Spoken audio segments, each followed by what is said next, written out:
The wind, a raw-edged razor, scraped across the high chaparral, tasting of dust and the bitter promise of winter. It worried the skeletal branches of mesquite and clawed at the lone figure of Elias as he rode, slumped in the saddle, his horse a mirror of his own bone-deep weariness. The sun, a merciless eye in the bleached sky, offered no comfort, only a hard, indifferent glare upon the cracked earth. Strapped to Elias's chest, a small, swaddled bundle was the only soft thing in this desolate expanse, a fragile counterpoint to the grit in his eyes and the lines etched around his mouth, lines that spoke of too many miles and too much seen. He hadn't spoken a word in what felt like days, not since the last guttural comfort offered to the child, Lily. His throat was a rasp of dust, his canteen long since empty. Inside him, a hollowness echoed, a vast, barren landscape mirroring the one he traversed. Ghosts rode with him, their whispers lost in the wind's ceaseless moan, the sharp crack of a rifle, a woman's cry cut short, the smell of gunpowder and despair. He'd been running, always running, but the specters had longer legs. Now, though, it wasn't just ghosts he was trying to outpace, but the slow, inevitable creep of starvation for the child, his child. Hope was a dangerous indulgence, yet when a thin tendril of smoke curled into the air, miles distant, a spark ignited in the barren plains of his chest. It was a meager sign, a homesteader's lonely defiance against the wilderness, but it was enough. Hours later, the cabin materialized, low-slung and weathered, hunkered down as if bracing against the perpetual assault of the elements. A few scrawny chickens pecked in the dust. A single, stubborn curl of smoke from the stone chimney. Life, of a sort. He dismounted, his legs threatening to buckle. The horse lowered its head, sides heaving. Elias swayed, steadying himself against the animal's flank, the bundle on his chest stirring with a faint, mewling cry. He shifted Lily, his movements clumsy with exhaustion and a fear that gnawed deeper than hunger. A woman emerged from the cabin's shadowed doorway, a rifle held loosely but purposefully at her side. She was not old, but her face held the same weathered resilience as the landscape.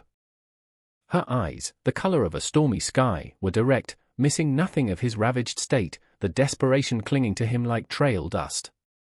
They were eyes that had seen their share of hardship and had not blinked. Elias cleared his throat, the sound like stones grinding together. He began, the word a struggle. He swallowed, licked cracked lips. Need milk.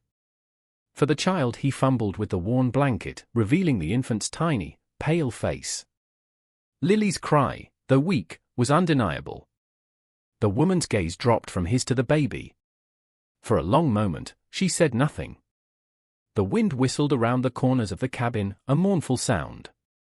Then, something shifted in her expression, a flicker in those stormy eyes, a softening almost imperceptible, like the first thaw on frozen ground. Pain, recognition, and empathy born of shared sorrow. She leaned the rifle against the doorframe. "Goats was fresh this morning," she said, her voice low and even, but with an underlying current that spoke of a deep, settled grief. She stepped forward, not towards him, but towards the child. Elias watched, unmoving, as she reached out. Her hands, calloused and capable, were surprisingly gentle as she took Lily from his awkward hold. She cradled the infant with a practiced ease that made his own fumbling effort seem a cruel mockery. She didn't offer goat's milk. Instead, she sat on the rough-hewn bench by the door, unbuttoned the top of her simple dress, and guided the baby to her breast. Lily, after a moment's searching, latched on with a desperate hunger. The woman, Sarah, closed her eyes briefly, a fleeting expression of profound sadness crossing her features before settling into a stoic tenderness. Elias stared, a knot tightening in his chest. The rawness of the act, the sheer, unadorned humanity of it, struck him dumb. It was a sacrament in this godless land. She looked up at him then, her gaze unwavering. "There's water in the bucket by the door. And stew on the hearth, if you've a mind, no warmth, just a statement of fact." The baby, Lily, was the only bridge between them, suckling now with a quiet contentment that was a louder comfort than any word spoken. Elias watched Sarah, this stranger, nourish his child, and a tremor ran through him, not of cold, but of something else, something he hadn't felt in a lifetime. The wind still howled, but for the first time in an age, it didn't seem to cut quite so deep. He had found a moment's respite, a fragile sanctuary built on a woman's quiet strength and a shared, unspoken understanding of loss. The days that followed settled into a rhythm dictated by the son's arc and the baby's needs. Elias, true to some unspoken pact, set about earning their keep. He mended the sagging corral fence, the dry wood rough against his palms, the repetitive labor a strange solace. He split firewood, the axe strokes falling with a grim efficiency, each thud a small punctuation mark in the vast silence of the plains. Sarah watched him, her expression unreadable. She moved about her chores with a quiet determination, her resilience etched into the set of her jaw, the way she carried herself against the wind that never seemed to rest. Lily became the quiet center of their small, temporary world. Sarah's care for her was a constant, gentle hum beneath the harsh realities of their existence. She bathed Lily in a chip basin, sang soft, wordless lullabies, her hands, which could wield an axe or skin a rabbit with equal skill, now infinitely tender. Elias would watch these moments from a distance, a dull ache in his chest, a mixture of gratitude so profound it was painful, and a searing awareness of his own inadequacy as a father, as a man. He was a creature of violence and flight, this quiet domesticity was a foreign land. Meals were eaten in near silence, the clink of spoon against bowl often the only sound, save for Lily's contented gurgles or fretful cries. The cabin was small, the space between them charged with unspoken histories. His past was a coiled serpent in his gut, occasionally stirring in the dead of night, his dreams filled with the acrid smell of smoke and the echo of screams. He'd wake with a gasp, the sweat cold on his skin, Sarah's quiet breathing from her cot across the small room a reminder of where he was, and who he was, for now. Sarah spoke little of her own life, but her loss was a tangible presence, in the worn quilt on her cot, in the way her eyes would sometimes linger on the horizon, searching for something that was no longer there. One evening, as the shadows stretched long and the coyotes began their nightly chorus, a group of riders appeared, dark silhouettes against the bruised twilight sky. Elias felt the old tension coil in his shoulders. At their head rode a man whose expensive, dark coat and silver conchoed had seemed out of place in this hard-scrabble country. He had an easy arrogance, a smile that didn't reach his cold eyes. Caleb Thorne. Sarah stiffened beside Elias as they stood in the cabin doorway. "Evening, Sarah," Thorne called out, his voice smooth, almost pleasant, but with an underlying current of menace. "Just checking on my favorite homesteader." His gaze swept over the small cabin, lingering on the newly mended fence, then settling on Elias, a flicker of something calculating in his eyes. "Got yourself some help, I see." Sarah's voice was level. "Mr. Thorne. Everything's fine here, is it now?" Thorne's smile widened, but it held no warmth. "Water's getting low in the creek, Sarah. Mighty low. A man with resources, a man like me, he can make sure his stock gets what it needs. A woman alone, well, it's a hard life." He looked pointedly at Lily, nestled in Sarah's arms. Especially with new mouths to feed. Elias said nothing, his hand resting near the worn colt at his hip, a familiar weight. He wasn't looking for trouble. He was always not looking for trouble. But it had a way of finding him. Thorne tipped his hat, a gesture more insolent than polite. "You think on it, Sarah." "My offer still stands for this picturesque little plot." He wheeled his horse, his men following, their laughter coarse as they rode off into the gathering gloom. After they were gone, the silence returned, heavier now, tinged with a new unease. Sarah finally spoke, her voice tight. "He wants this land. The spring up canyon, it feeds my well. It's the only reliable water for miles. He's been trying to buy me out, scare me out, for a year." Elias looked at Lily, sleeping peacefully, oblivious to the gathering storm. His first instinct, honed by years of survival, was to take the child and ride. Disappear. But Lily was thriving here. And Sarah. Sarah hadn't flinched. He found himself mending a loose hinge on the cabin door the next morning, the small act a counter to the unease. Sarah mended a tear in his worn shirt, her stitches neat and strong. Small gestures, weaving an almost invisible thread between them. The following day, Thorne's men returned, not Thorne himself. They rode through her meager vegetable patch, trampling the struggling plants, their laughter echoing. One of them, a burly man with a cruel mouth, kicked over the water bucket by the door, the precious liquid soaking into the thirsty earth. Elias stepped out, his face a granite mask. He didn't reach for his gun. He just looked at them, a cold, still deadliness in his eyes that made the burly man pause. "Pick it up," Elias said, his voice quiet, almost conversational, but with an edge that brooked no argument. The man sneered, but something in Elias's gaze made him hesitate.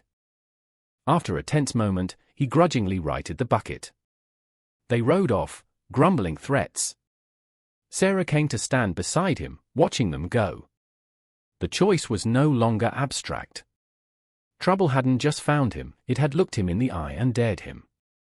He looked at Sarah, at the small, fierce line of her jaw.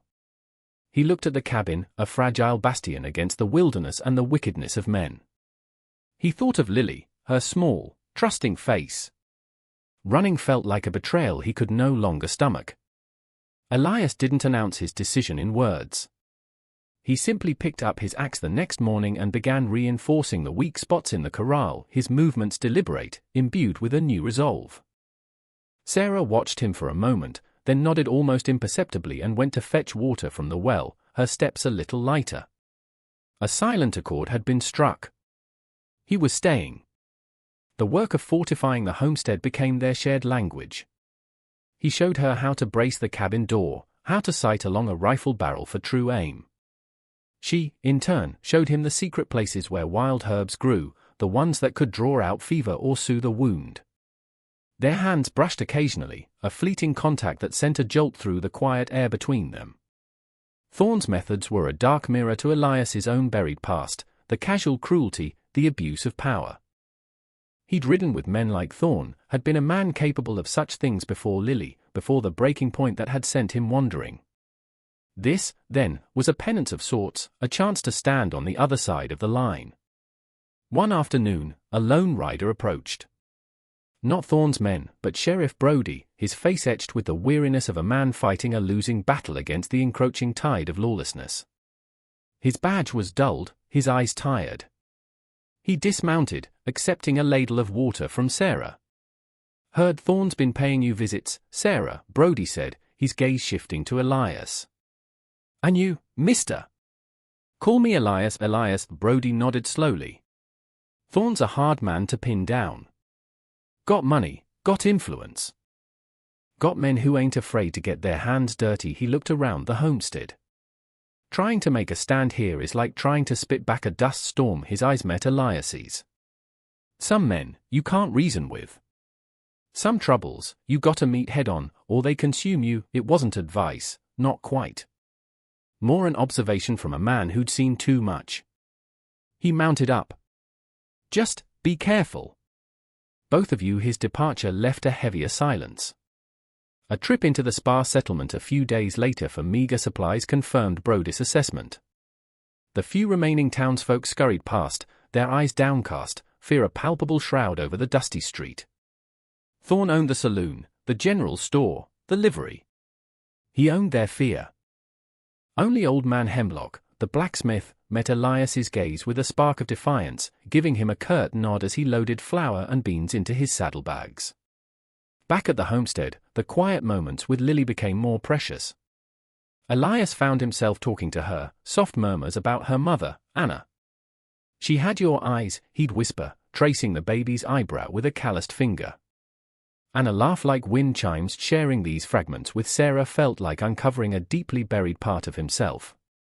Sarah, in turn, spoke of her husband, Tom, killed by a fever the previous spring, his dreams for this land buried with him. "He loved this place," she said, her voice soft, looking out at the unforgiving landscape that had claimed him. Said it had good bones. The open loops of their pasts were beginning to intertwine, forming not a closing, but a shared tapestry of sorrow and resilience. Thorne, true to his nature, escalated. One evening, as dusk bled into night, the acrid smell of smoke drifted on the wind. Elias and Sarah found one of her few precious milk goats dead by the spring, its throat cut, the water deliberately fouled. A clear message. That night, Elias didn't sleep. He sat by the window, rifle across his knees, watching the moonlit plains. When two of Thorn's men rode up near dawn, clearly expecting no resistance, perhaps aiming to set a torch to the barn, Elias was ready. He didn't fire. He stepped out of the shadows, silent as a wraith. "Lost your way?" he asked, his voice low. The men, startled, reached for their guns. Elias moved with a speed that belied his lean frame. It was over in seconds. One man lay groaning on the ground, his gun arm useless. The other, seeing the cold, efficient deadliness in Elias's eyes, scrambled back onto his horse and fled. Elias hauled the injured man up, disarmed him, and sent him stumbling after his companion with a grim message, "Tell Thorn to come himself if he wants this place. Tell him I'll be waiting." Sarah emerged from the cabin, her face pale but resolute, Lily held tight. She looked at the retreating riders, then at Elias. The air crackled with the unspoken. He hadn't sought the violence, but he hadn't shied from it. Thorn would not take this lightly. The storm, Elias knew, was no longer gathering. It was about to break. The days that followed were taut with anticipation. Elias and Sarah moved with a grim economy of motion, every action geared towards the inevitable confrontation. He checked his colt, cleaned and oiled it with meticulous care, the familiar ritual a steadying balm. He showed Sarah the best vantage points around the cabin, how to reload her rifle quickly, smoothly. "Aim for center mass," he told her, his voice devoid of emotion. "Don't hesitate," she nodded, her jaw tight, her eyes reflecting a courage that matched his own hard-won resolve. There was a new understanding between them now, a partnership forged in the crucible of shared danger. He was no longer just a drifter she'd taken in, he was her ally, her protector. And she, in turn, was his anchor, the reason he'd finally stopped running.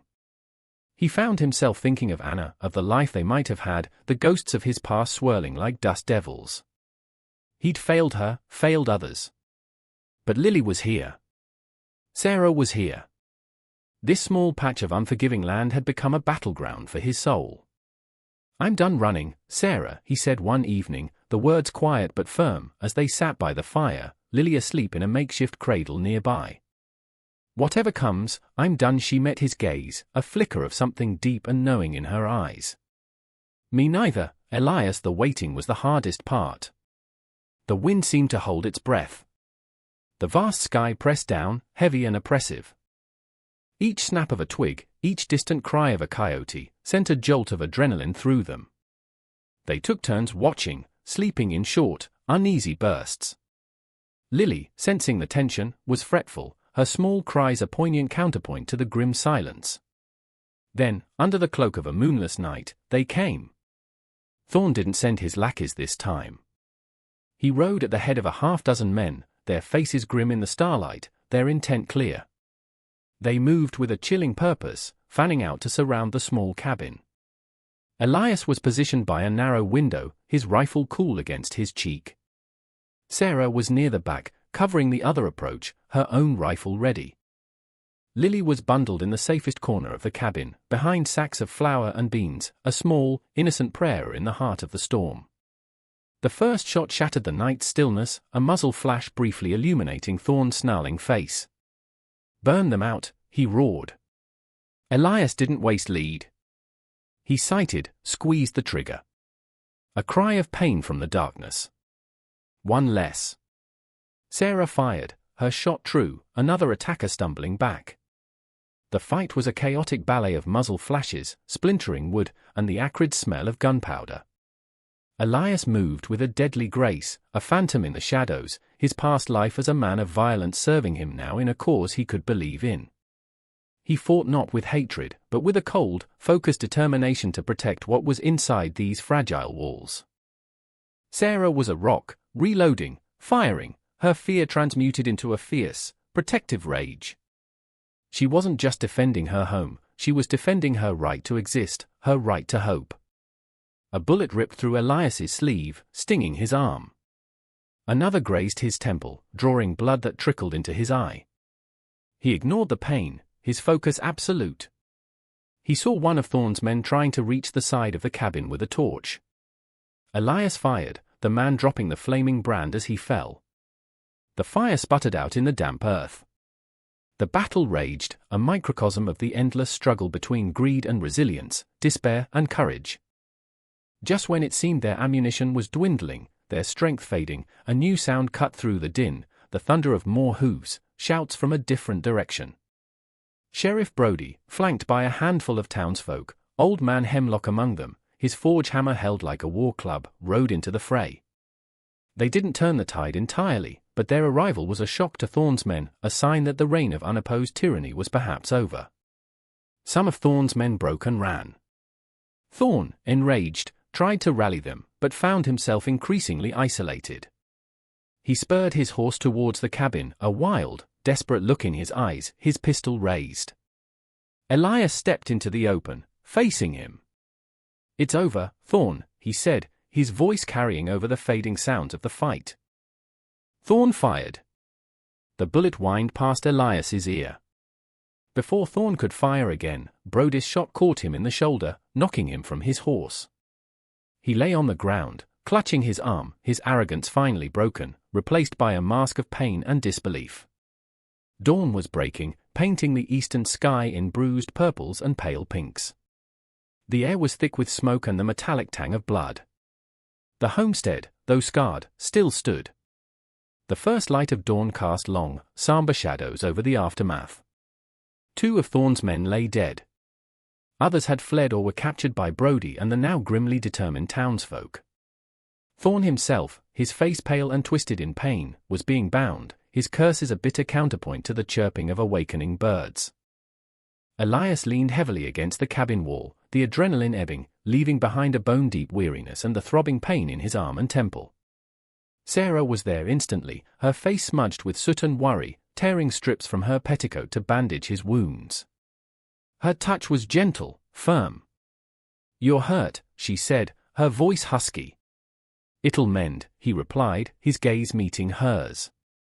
There were no words for what had passed between them in the heat of battle, the shared peril, the unspoken trust. The cost was clear in the trampled earth, the bullet-pocked walls of the cabin, the lingering scent of gunpowder. Sheriff Brody approached, his face grim. "Thorne won't be troubling anyone for a long while," he said, gesturing to where the defeated man was being helped onto a horse. Town councils finally got the stomach to see him face a circuit judge. He looked at Elias, then at Sarah. "You two, you did what had to be done. Woke some folks up. I reckon some of the townsfolk, shamefaced but resolute, began to help clear the debris, offering quiet words of support, promises of lumber to repair the damage." A tentative sense of community, fragile as a newborn foal, was emerging from the ashes of fear. Later, after the last of the townsfolk had departed, leaving supplies and pledges of further aid, a profound quiet settled over the homestead. Sarah tended to Lily, whose cries had subsided into soft whimpers. Elias watched them, the scene etching itself into his soul. Lily was safe. Sarah, her resilience a fierce, burning light, was the mother this child so desperately needed. He had played his part, stood his ground. The ghosts of his past were still there, he knew, but they seemed quieter now, their edges softened by the harsh light of this new day. "Reckon this fence will need more than a little mending," Elias said, breaking the silence, his voice raspy. Sarah looked up, a small, weary smile touching her lips. "And the roof?" "And that walled lot of work," he said. She met his gaze. "We're not afraid of work." No grand declarations were made. None were needed. He was staying. Not as a drifter seeking temporary shelter, but as a man who had found something worth building, worth protecting. He was no longer just running from a past, he was tentatively, haltingly, walking towards a future. Weeks turned into months. The scars on the land and the cabin began to heal, slowly, painstakingly. Elias and Sarah worked side by side, rebuilding, replanting. The rhythm of their days was one of shared labor, quiet companionship, and the steady, grounding presence of Lily, who thrived under their care. She took her first steps clutching Elias's calloused finger, her laughter echoing in the small cabin, a sound that chipped away at the remaining shards of ice around his heart. He was a father to her, in every way that mattered. And Sarah was her mother. One evening, as the sun bled crimson into the western horizon, they sat on the porch, Lily asleep between them. The wind still swept across the plains, but it no longer carried the same mournful tune. Now, it seemed to whisper of resilience, of endurance, of the stubborn persistence of life.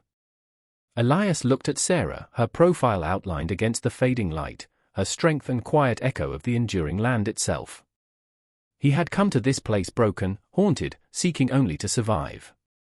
He had found instead a reason to live, a fragile peace earned in blood and sweat, and a home, not of timber and sod alone, but of shared purpose and a love that grew slowly, steadily, like a hardy prairie flower in unforgiving soil.